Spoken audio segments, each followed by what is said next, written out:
Саламатсыңарбы, урматтуу окуучулар? Бүгүнкү сабагыбыздын темасы дүйнөлүк социалисттик системага жалпы мүнөздөмө. Сабактын планы. Дүйнөлүк социалисттик системанын түзүлүшү, Чыгыш Европа өлкөлөрү. Өз ара жардамдашуу советинин түзүлүшү, Монголия, Кытай, Вьетнам, Түндүк Корея, Куба Республикасы жана Лаос. Дүйнөлүк социалисттик системанын өнүгүү этаптары жана кулашы. Дүйнөлүк социалисттик системанын ички карама-каршылыктары.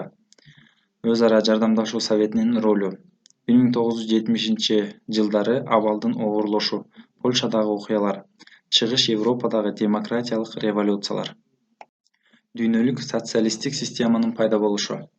Дүйнөлүк социалисттик системанын түзүлүшү Экинчи дүйнөлүк согуштан кийинки эң маанилүү тарыхый окуя болгон.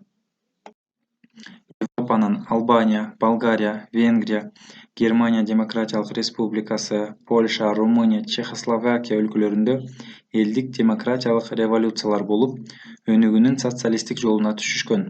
Ушундай эле элдик демократиялык революциялар Азиянын Вьетнам, Кытай, Корея өлкөлөрүндө да жеңишке жетишкен. Бул системага 1959-жылы Куба, 1975-жылы Лаос кошулган. 1980-жылдын аягында дүйнөлүк социалисттик системанын курамына 15 мамлекет кирген. Алар жер шарынын 26,2% ээлеп, дүйнө калкынын 32,3%-да жашаган. Социализмдин дүйнөлүк системасынын пайда болушу талаш-тартыштарды жаратып келет.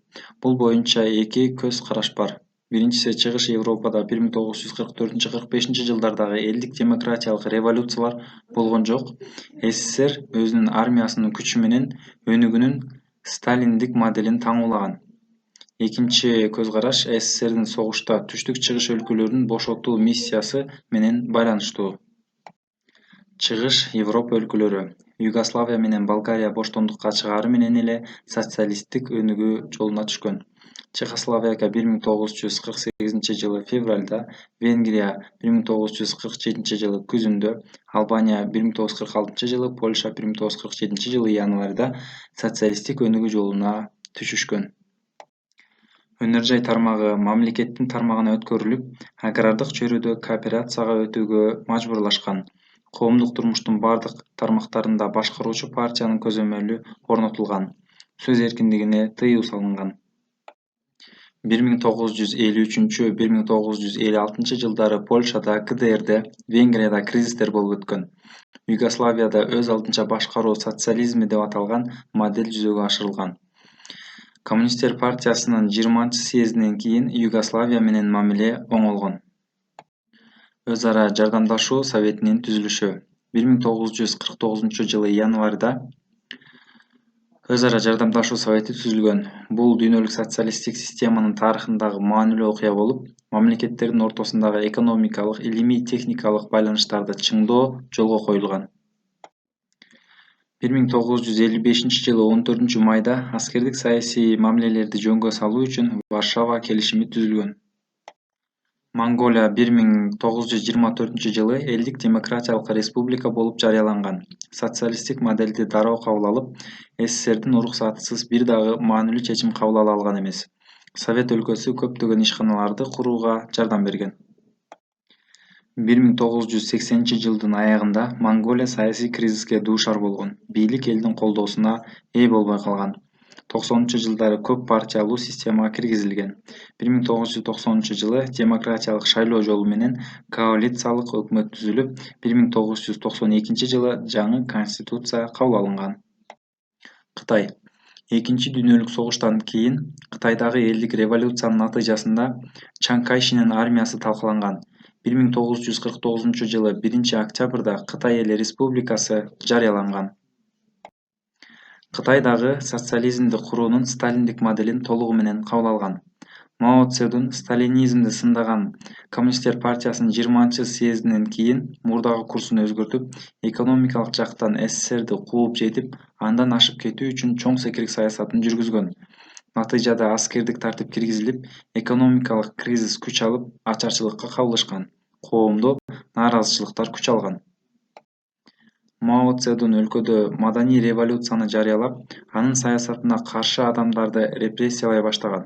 Бул саясат Мао өлгөнгө чейин, башкача айтканда 1976 жылга чейин уланган.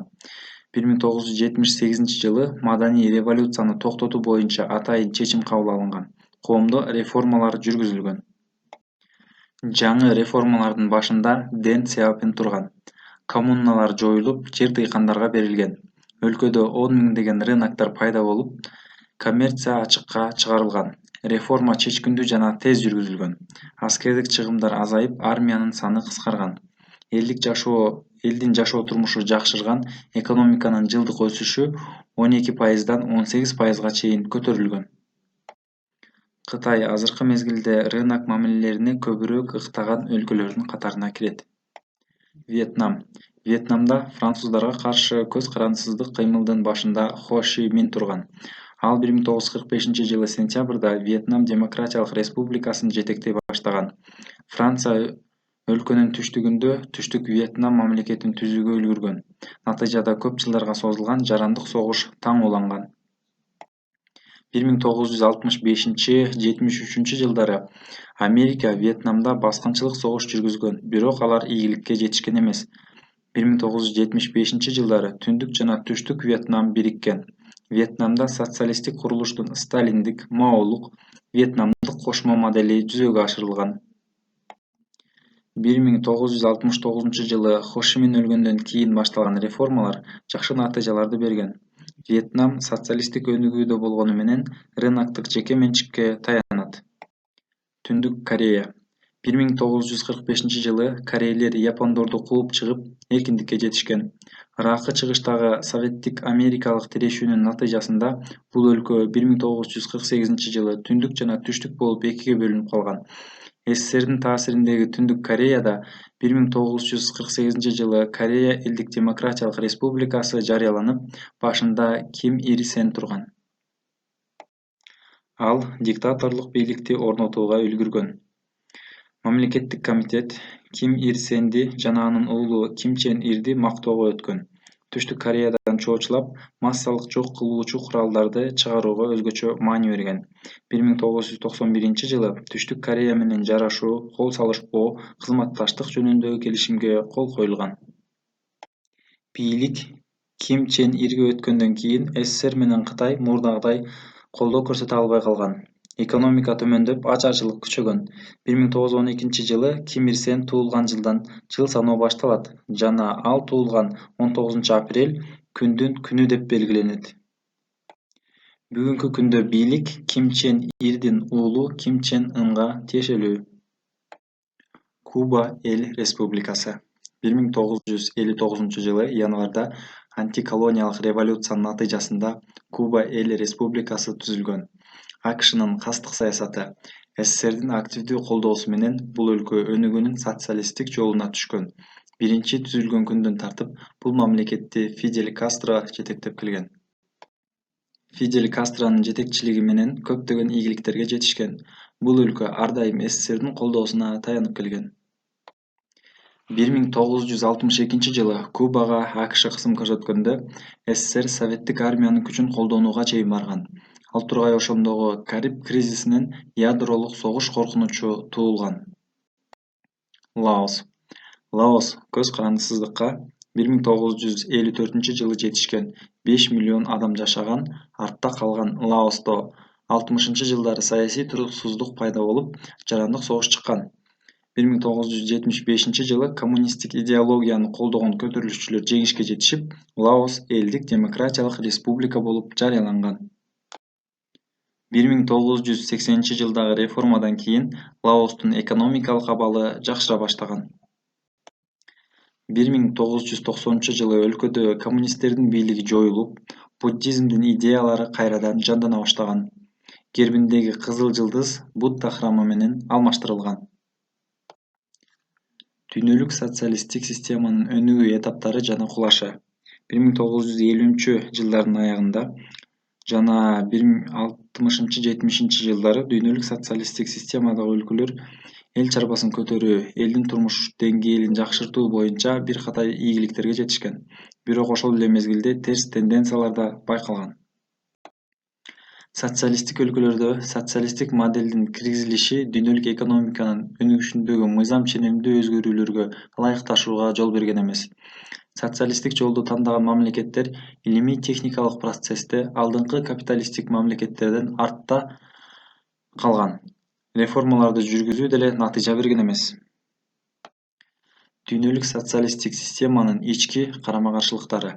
Дүйнөлүк социалисттик системада ички карама-каршылыктардын күчөшүнө СССРдин ички жана тышкы саясаты себеп болгон. СССР дүйнөлүк социалисттик өлкөлөргө да өзүнүн авторитардык тартибин орноткусу келген. 1950-жылдын аягында Югославия, Кытай жана Албания менен да тирешүүгө өткөн. Чехословакиядагы кризисте Венгрия, ГДР, Польша менен биргеликте ал кыймылды баскан. СССР 1968-жылы 21-августта Польшага армиясын киргизген. Бул окуя дүйнөлүк коомчулуктун алдында дүйнөлүк социалисттик системанын кадыр баркын түшүргөн. Өз ара жардамдашуу советинин ролу. Дүйнөлүк социализм идеясында өз ара жардамдашуу совети аркылуу экономикалык байланыштын жетишкендиктери эң башкы ийгилик катары каралган. Өз ара жардамдашуу совети 1949-жылы жаңы түзүлгөн мезгилде тышкы соода байланыштарын жөнгө салуу негизги максаты болсо, 1954-жылдан баштап ага мүчө өлкөлөрдүн эл чарбасын өнүктүрүү пландарын координациялоону көздөй баштаган. 1970-жылдардагы абалдын оорлошу. Дүйнөлүк социалисттик системанын социалдык экономикалык абалы күндөн күнгө оорлой берген.